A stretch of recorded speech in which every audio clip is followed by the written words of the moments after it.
guys, welcome back to another film review, and today I've got my friend again here, Mr. P from the Mr. P movie channel. Hey, what up guys, how you keeping? I hope you're all doing well. Today we're going to be reviewing Batman, the 1989 classic. Batman was directed by Tim Burton and it stars Jack Nicholson and Michael Keaton in the title roles of the Joker and Batman. And in this film we see Batman take on his arch nemesis, the mysterious crime lord, the Joker. Now Joe, before we get into this film, let me tell you a few bits and pieces about this film. That there was some controversy surrounding this film before it even got into production. Okay, number one, the dark tone that Batman was going to take. This film adopted its tone from the Frank Miller novels, and it drew its storyline from The Red Hood, which is a comic book in which we see Batman inadvertently creates the Joker after he falls into that vat of chemicals, and he creates the Joker. And there was a lot of controversy. Number one, the dark tone that it was going to take. Because when you think of Batman, we are so used to the 1960s classic that was starring Adam West and Burt Ward. So people were expecting something as colourful and as eccentric as that. Now this was a complete departure from that. Precisely, but the irony was, Bob Kane, who created Batman, he wanted Batman to be darker. Yeah, a darker version, yeah. Because he said, you know, everything has to be reflective of the times that we're in. And he wanted a vigilante who was ruthless, who was brutal, and attacked villains in the night. So everything had to be reflective of the times that we're in. Controversy number two was the casting. Even though you can't believe it now, Tim Burton and Michael Keaton were frowned upon when they were hired to do this project. Purely because they done Beetlejuice together. Precisely, and they were more known for light-hearted comedic roar. And coming off that, I'm guessing people must have been thinking, well, how are they going to pull this off? Precisely, they did that, and you know, Tim Burton had worked on Beetlejuice, he worked on Pee-wee's Playhouse. Michael Keaton was a very gifted comedic actor, and they were like, how are you going to do something so dark and gothic? And again, you ain't going to believe this, but before the internet, all these internet campaigns, like saying, you know, don't hire this person, Warner Brothers received over 50,000 complaints from fans saying, we don't want these two in it. You're going to make a mistake. This is going to be... I remember a bit of hoo-ha, during that time, 30 years on, who got the last laugh? Yeah, Warner Brothers did, yeah. Well, they put their faith in them, and it paid off in the end. And to this day, it still holds its own, that film, even with the newer Batmans of Christian Bale. And talking of the cast, we had, alongside Michael Keaton and Jack Nicholson, we had Kim Basinger, who played Vicky Vale. Yeah. And Billy D. Williams as Black Harvey Dent. Oh, yes. And then he went through a little Michael Jackson metamorphosis, because then a few years later he looked a whole lot like Tommy Lee Jones. Yeah, he looked a whole lot like Tommy Lee Jones, yeah. Oh, and the absolutely amazing Jack Palance, God rest his soul. And Jerry Hall as his love interest, and also Jack Nicholson's love interest also. Wow. And Robert Wall as the... Alexander Knox. Knox, the annoying Alexander Knox, the reporter. And of course we had Alfred, who was played by the late Michael Gough. Michael Gough. Which leads us to the first time we meet Batman, which is in the fundraiser scene. Precisely, where we see Michael Keaton playing the enigmatic and basically mysterious Bruce Wayne. That's right. You've got Vicky Vale and Knox. And then here is where we first meet Bruce Wayne. And they're walking around his gallery, aren't they? Checking out his over-the-top museum and arsenal of war memorabilia. And we also get to see the first bit of action where we find out one of the police officers during the fundraiser comes up to Commissioner Gordon. Who plays Commissioner Gordon? Pat Hingle. Pat Hingle, my God. This guy knows his stuff. And he's been given a tip-off, which leads us to the Axis Chemicals, and one of your favourite scenes as well.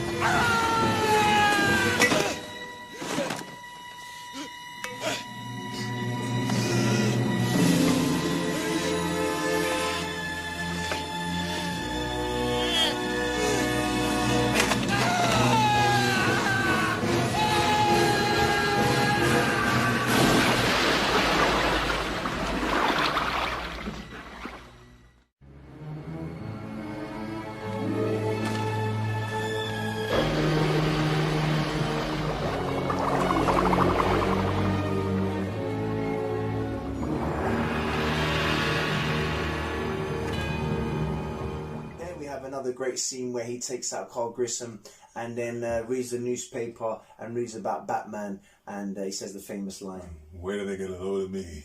And this is where the fun begins for me. Get a more heartless Joker, who's more eccentric, but again, something totally different that we're used to.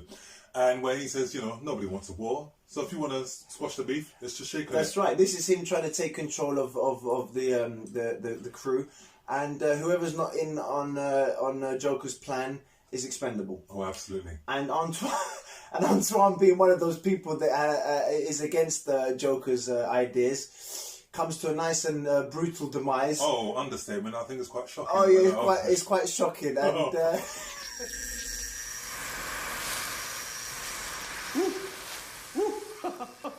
I got a live one here.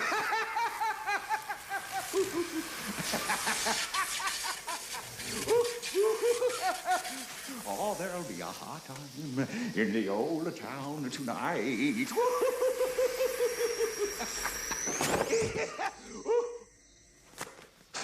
we also get to our first sight of Bob the Goon. He's one of actually Jack Nicholson's best friends. That's right. And I heard about that. He got in the role, and he asks him to go and get some more information on Batman, and through this he then gets to find out more about Knox and Vicky Vale, who he instantly madly falls in love with. Oh yes, he said, she's going out with somebody she's about to trade up. She's about to trade up, that's right. And he said, he's about to go get another girl, Bobby. And he said, I'm of a mind, makes a movie. Some absolute classic lines in this film. I don't know whether he improvised them, but they just work beautifully. I'd love to know whether he came up with those lines. It sounds like a guy of his age that comes up with those lines. Which brings us again to one of my favourite scenes, and one of the more comedic parts of the film, the Smilex commercial. Oh yes. So yeah, that scene just brings me to tears of laughter every time. The way he's jumping around with that trolley, the whole thing is just surreal, and you can actually tell by Michael Keaton's face in that scene that he finds this whole scene quite surreal, bizarre. To his Alfred's surprise, they both found it very bizarre. Which then, of course, brings us to some more action. And again, it's got some beautiful musical compilations by Prince. May he rest in peace. Still can't believe that he's gone. But Prince done a fantastic soundtrack. And it also went with the film. Exactly. It really did the type of music. Some people thought it was out of place, but you know what? That's Tim Burton's style. He's so out of left field that it works. And the musical score in this film works, particularly by Prince. Yeah, and if you notice, that music only ever plays when Joker's on screen. The Prince soundtrack. And that's exactly who that music goes with. You couldn't see that music work with in a Michael Keaton Batman scene. Hell no. But yeah, so if you notice throughout that film, it's only when Joker plays, even in the street parade. But that scene is fantastic. The way he goes around and destroys the art gallery, puts the gas in there, knocks everyone out, gets Vicky Vale for the date, the old flamethrower on the chandelier. And they start decorating the paintings. Joker was here. I'm like, classic. Love it. Yeah, Bob the Goon tries to cut one, and he seems to like that one. The slaughterhouse picture. Yeah, just leave that one. Yeah, love that scene, really do. And then we get another great scene where Batman crashes the party. Precisely, but not before one of our favourite scenes where he's trying to woo Vicky Vale, and she throws water in his face. I almost forgot about that. Good man, the old boom, boom. Love that scene. And then Batman comes, smashes through the art gallery window, and then he just uses another one of his gadgets and just the grappling line or something. And just shoots them out through the door. And then Joker asks that iconic question: Where does he get those wonderful toys? And in this scene in particular, we get the first glimpse of the Batmobile. And I think on film, that has to be the best incarnation of the Batmobile. Yeah, we're going to be asking each other at the end of this video what we thought of certain things and certain actors. But for me, there is no better Batmobile in my eyes. It was futuristic. It had all the gadgets necessary. You wanted one when you were yes, man. Remember they had the merchandise? The merchandise. The boy did that, so we'll touch on that later. But again, it had the grappling gun, it had the machine guns, it had the landmines, it had everything. The way it cocooned. Again, the special effects there. Exactly. For that time, they were great. In 1989, we're talking about here. Exactly. Really, really good. But what I love most about this scene in particular is that we get to see Batman dispense with some villains, because there's a really, really great action sequence. Really good hand-to-hand. Where there's an action sequence where there's a car chase, where he's got the grappling hook, and then he just dispenses with all the Joker's men. But he also showcases his ability to not only do like individual combat, but actually take on multiple opponents. That's right. And that guy with the swords. Oh, that's a great fight. Yeah, he comes at him swinging and flying. He's just like, oh boy. And I'm like, that is just incredible.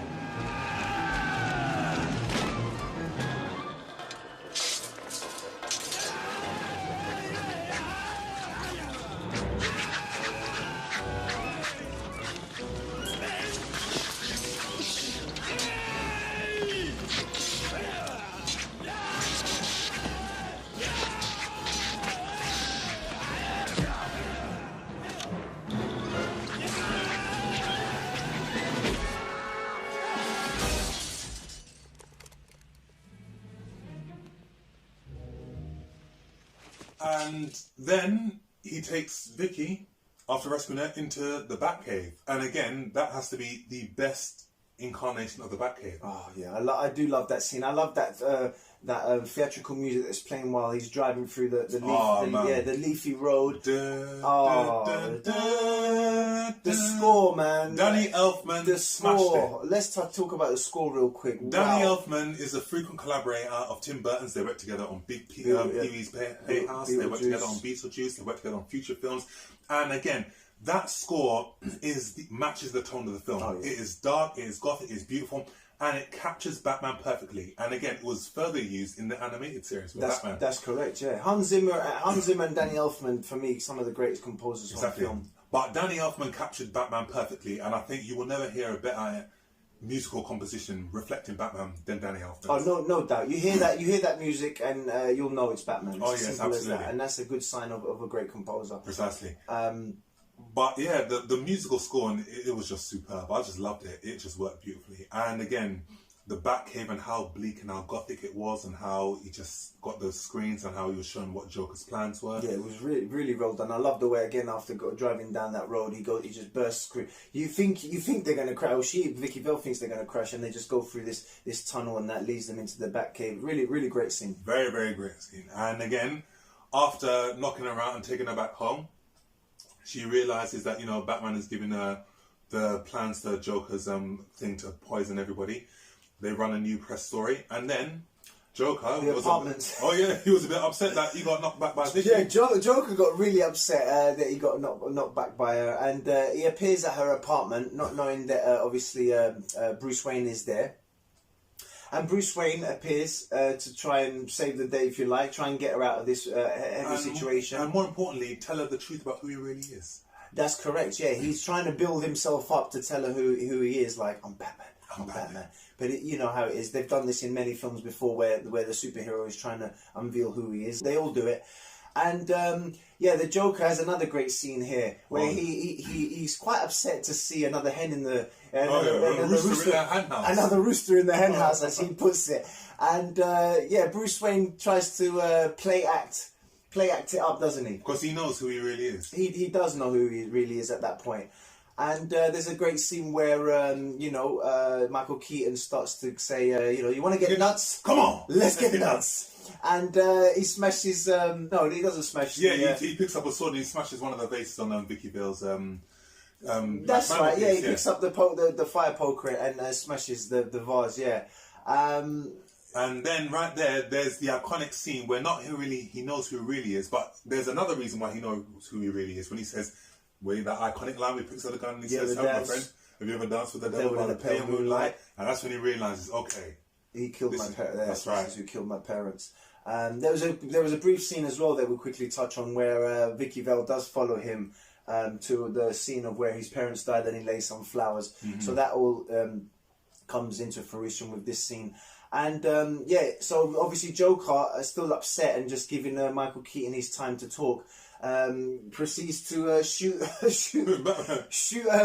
Bruce Wayne. He doesn't know he's Bruce Wayne, but he proceeds. No, he does. Yeah, Bruce Wayne. Nespa. Yeah, Bruce Wayne. That's right. Yeah, he does know who he is. But that leads us into the next scene where he, in the Batcave, he reminisces about his parents' murder, and he realizes that the same person who said that was the same person who said to him that line in Vicky's apartment. That's right. Yeah. They were dancing the devil by the pale moonlight, and there was one scene that caused some controversy, where Alfred brings Vicky Vale into the Batcave. So it's like, okay, if you don't want to tell her, I'm going to give you the opportunity to. That's right, yeah. And there's a beautiful musical score by Prince called Scandalous. If you Google it, you'll find out what it is. It's rarely heard, but it's a song where the two are just trying to not only get together, but trying to find out, okay, where do we stand? Mm-hmm.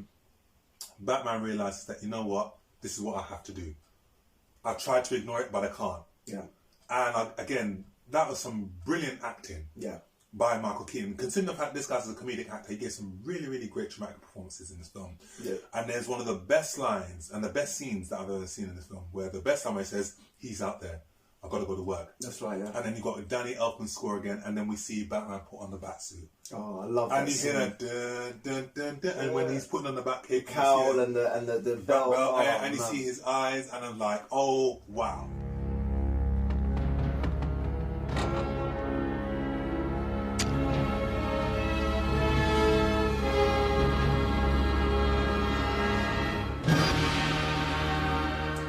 Iconic scene where the Batmobile with Batman, or we think it's Batman at the time, goes into Axis Chemicals and just destroys Axis Chemicals. That's right. He's just using it by remote, and precisely. Yeah, again, you see some more of the gadgets from the Batmobile, and another fantastic scene. The machine guns, the landmines. It blows up Axis Chemicals. The musical score by Danny Elfman. It just makes a brilliant scene. Yeah, no dialogue during this scene. Precisely. Just pure action and soundtrack. And it works perfectly well. It really does. And again, when he thinks that he's actually got the Joker, he hasn't. Because then we see Joker in a helicopter and says, hey, you missed me. Yeah, watch me. Yeah, watch me. Fantastic. And again, another great scene follows this with the now famous parade scene. Yes. One of your favourites. One of my favourite scenes. And it's got a brilliant song. One of my favourite soundtracks, songs from the film. Prince, Trust.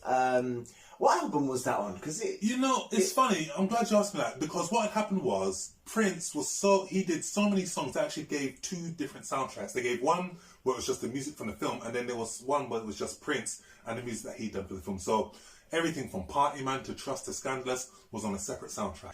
And you got one of the best finales of all time, where after Joker decides, you know what, it's time to rid you, the little people, of the burden of your poor and beautiful lives. But if you don't forget, if you're gonna go with a smile. Also, don't forget Batman at home washing his tights. Washing his tights, because at the end of the day, people were still conflicted as to who Batman was. That's right. That's correct. And Joker's trying to make woo everybody with free money. That's right. And because in that scene, we forgot to mention, he's actually thrown out $20 million in cash. That's right. He announced that, and everybody was there ready for the parade, and he's throwing out all this cash. And here we get to see another one of Batman's iconic toys. Iconic toys, vehicles in the Batwing. The Batwing, and again, the same as the Batmobile. For me, it's just although the Batwing in the Dark Knight Rises films looks pretty good. Actually, it looks pretty good, but very more high tech. Obviously, you have to go with the times. But if you're looking at the toys and the original cartoon, you just can't beat the 1989. But that Batwing easily was the best one, because again, it had everything. It had the missiles. It had the machine guns. I remember the toys, man. You press the buttons and the little Nerf bullets would fly out of it. Also, the sound it made. The sound of the Batwing was phenomenal. And again, one of the iconic scenes in this film where the Batwing, after it dispensed with all the balloons, it just flies up into the moon and it makes a bat signal. I was like, I love that. That was Tim Burton all day. And also, of course, Joker gets real pissed over his balloons. Which were carrying Axis Chemicals. He was obviously going to take out the crowd with these chemicals. So I don't know why he was giving out the cash, but well, he had to bring out the people. He had to bring them out, So he did that, and then after that, he gets a little bit upset, and he asks Bob for his gun. That's right. And he just shoots him. Well, one of the scenes, one of the very few scenes, if not the only scene that I didn't really enjoy, was Bob the Goon was very loyal throughout the film. Yeah. And I guess he killed him because Joker probably saw that he hadn't done his job, and does ask him, why didn't anyone tell me he had one of those things? But how was Bob to know? So how was Bob to know? But he proceeds to take Bob's gun and shoot Bob the Goon. So it is a bit of a sad scene for me as a kid watching that. But I never understood it. But I guess I understand it more now. But I guess he didn't have to kill him. He could have come in handy later on. The man's crazy. He is. Well, he's definitely a loony bin. But again, then we have that scene where Batman, he like zeroes in on Joker, but he uses the missiles and the guns to like destroy everybody else but the Joker. Yeah, 2 scenes in very quick succession where that were strange. I'm glad you pointed that. He totally misses him. Exactly. How do you miss that? You actually see this intricate like targeting system from on the Batwing, and it completely misses him. And it's as if Joker knew that it was going to miss with his arms open wide.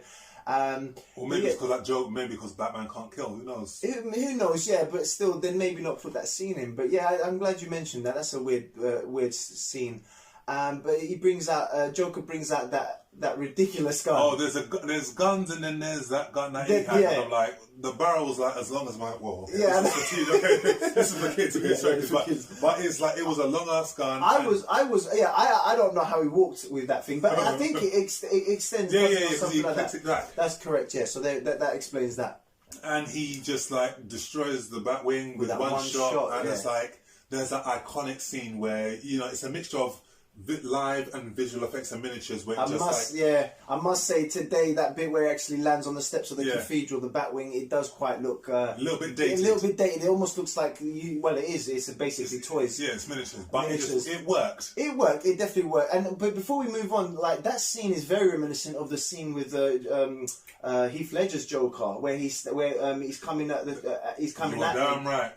You're damn right on the tumbler. That's right, like the famous scene where he's just telling him to come at him as well. And I swear that was in homage to... that has to be a homage. Definitely. That has to be a homage. I'm glad you brought that point up because there are so many references to that film. But yeah. That is definitely a big one. But the cathedral scene... Oh, the cathedral scene where, Batman has got no more toys left. It's just me. I've got to take out the Joker. And battered and bruised Batman. Oh, yes. And this plays like a video game. Remember, like we mentioned last time? That's right, with Double Impact. Yeah, he's taken out all the other levels. So it's just him and about 3 of Joker's men. And again, merciless men as well. And what I loved about Batman in this scene in particular was the fact that he had some weapons where he had to take out some people. Do you remember the guy where he's like backflipping and he's coming up with the swords and Batman uses his hand? That claw thing that comes out, almost like Predator. Yeah, I love that bit. The Bell scene was pretty cool as well. Before that. That looked good. That was done very well. That scene with the bell coming down and destroying the hallway. And he uses the acid. The posy. Getting to see some of Joker's gadgets here for once as well. He actually used it in he wanted to use it in the gallery. Yeah, he wanted to use it on there, but she. Oh no, that's right. That's right. We never did see him squirt it. That's right, and that's from the cartoon as well. He uses that a lot in the cartoon.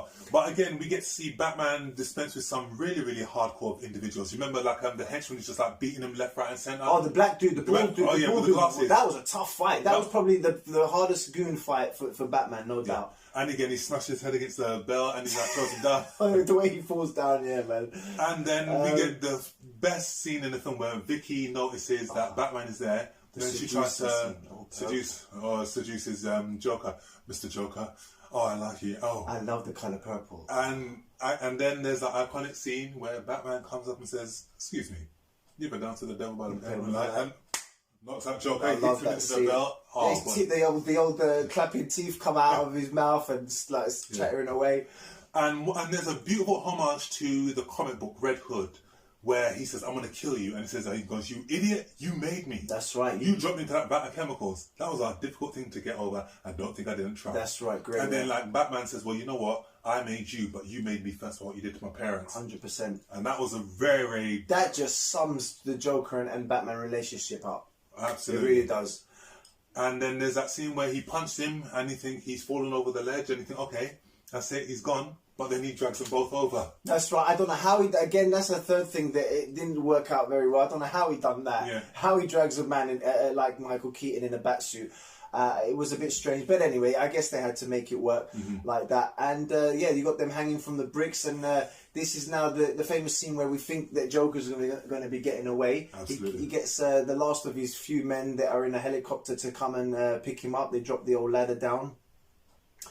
And it was sad to see the Joker go. Yeah. Such a great character like that is always sad when you see their demise. But and again, such a brilliantly played character as well. Oh, so well played. But yeah, he just did so well in that film. And again, just how he died. Like he's about to be pulled away by the helicopter, and then Batman, I guess he's got this little... It's a grappling hook again. He hooks up to the gargoyle. Yeah, gargoyle, and it hooks up to Joker's leg, and it drags him to his death. And then there's a scene where they're about to climb over. Could get back to the cathedral and then they fall off. And that's right. And then there's a scene that looks a little bit stale and a bit dated where Batman is hanging. Yeah, where he puts the grappling hook and it dangles and it like attaches itself and they're like dangling. You can clearly see like the cathedral is superimposed in the background and that. But there's that one scene in particular, one scene that was just brilliant, and it's just captured the film perfectly, where Joker's dead. He's like laying there in his death, and you can hear the laughing. Yeah, it's his little toy little bag, isn't it? And it's like, love that scene. And you can see him there, just like with his eyes wide open. Brilliantly played, and rightly he was nominated for a Golden Globe as well. That's right, yeah. Brilliantly played. Oh, Jack's been nominated for so many things. Yeah. He really is a great actor. But overall, as a film, the legacy. Let's talk about. We've gone through the film. We've talked about our favourite scenes. The legacy of the film, 30 years on, Patrick. The legacy of this film, 30 years on, it still holds its own as a classic. 100%. It showed that, it just showed how a comic book film can be made. It can show that merchandise in this film generated over 750 million. We was one of those people that added to that with we the toys. The cards, the toys, all that stuff. I had all the figures. They were fantastic. Yeah. And again, it influenced a whole generation of comic books, like the Batman the animated series. Big influence, that's right. Yeah. Darker again, the darker version. And again, much better. But more importantly than that, it influenced the trajectory of future comic book films, where it says that, a comic book film can be gritty. It can be dark, and it can still make money. And again, look at the comic books that have come after that. Yeah, your Deadpools have your Deadpools have even though it was a higher rated at 18, but your Deadpools and films like that and Blade, and these films what about the last Wolverine film? The last Wolverine film, yeah. How gory can that get? Logan. These films have got Batman to thank for. It's as simple as that. And again, legacy-wise, it's still one of the most enjoyable films. It can still hold its own. Character-wise, Michael Keaton knocked it out of the park. And again, because for me, he did for that role what Daniel Craig and Sean Connery did for the Bond films. Because again, Sean Connery and Daniel Craig, they were frowned upon as choice for James Bond. That's right. But look how well they did. They did turn out very well. Looking forward to that new Joker film. The new Joker film and the new Bond film as well. Oh yeah, we'll see how that one goes. Yeah, I think Joaquin Phoenix is going to absolutely smash it out of the park. Right, which brings me to my last question. Who was your favourite Joker and Batman? Okay, here's a good one. Okay, for me, I think my favourite Batman will always be Michael Keaton. I'll agree with that. Michael Keaton, he was charismatic. He set the trend, because I like how he brought his voice down an octave for like the Batman, which is what Christian Bale did for the future Batman films, and again for the cartoon as well. But okay, it's and he was the first dark version of Batman. Exactly, he was mysterious. And for doing it the first time as well as he did, that's why he gets my vote. Precisely, and I like how they just did both Bruce Wayne and Batman, because you remember there was always a question that they asked, like, who is this guy? Because nobody knew who Bruce Wayne was, nobody knew who Batman was. That's right, yeah. So that's very well. Okay, here's my question for you. Who's your favourite Joker? Heath or Jack? This is always a tough question. If anyone gets asked this question and they're a fan or love Batman films, they'll probably struggle with this one as well. The only way I can put it is in the versions that they played. Yes. And for me, there's only two. Forget about Jared Leto's Batman. Again, Joaquin Phoenix will have his time to shine, and I'm sure he'll do a great job. But for now, we've got two that I'm most concerned about. Obviously, we have the more comedic version in the TV show that was played. Cesar Romero, who played a fantastically jokey, more funny side of Joker. But it was a TV show. But if we're talking about movies here, for me, Jack Nicholson's Joker was the best comedic Joker. But again, he was very cerebral, very violent, violent, very evil as well when he had to be. But as a comedic Joker and a bit of an all-round Joker, Jack Nicholson. But as a cerebral, as a pure mentally deranged Joker, there's no doubt that Heath Ledger's wins hands down. So again, my answer is really neither or. It's really both. But they played the Joker in different versions. You make a very good politician because you never answered the question. But you know what? You're right. I think for the 80s, for that time, Jack. But for this generation who wanted a new and up-to-date version, Heath Ledger knocked it out of the park. Yeah, that's a good way of putting it. Quick way of putting it. And even Mark Hamill's version in the animated series, he done a really good that's it. I'm glad you put that point like that, Patrick, because that is a great thing to add. But as a voice actor in general, he's incredible. I'm like Luke Skywalker. Yeah, when I watch the cartoon, And every time he has to do that laugh, I mean, I just think of the effort that you have to put into actually bring out that laugh. And like Joker does that laugh continuously in all the episodes. And just that way of the voice that he has to bring out, it's just fantastic. I really think he's great. And you can tell that, you know, he probably drew some inspiration from that as well. Because if you listen to the animated version of the Joker by Mark Hamill and this one here by Heath Ledger, you can tell that there are some similarities. Oh yeah, definitely. Yeah, man. But on the whole, 30 years on, Batman still holds your own. Absolute classic. I can still watch it today, and I don't think nothing of it. Like, you know, look, let's wrap this up. What are you going to give Batman, the 1989 version of Batman? Hey, 1989, I'll give this a very, very strong 9 out of 10. Happy birthday, classic, Absolute great musical classic. Score, loved every minute of it. Yeah, I'm going to give it a 9 as well. Absolute classic, like you say.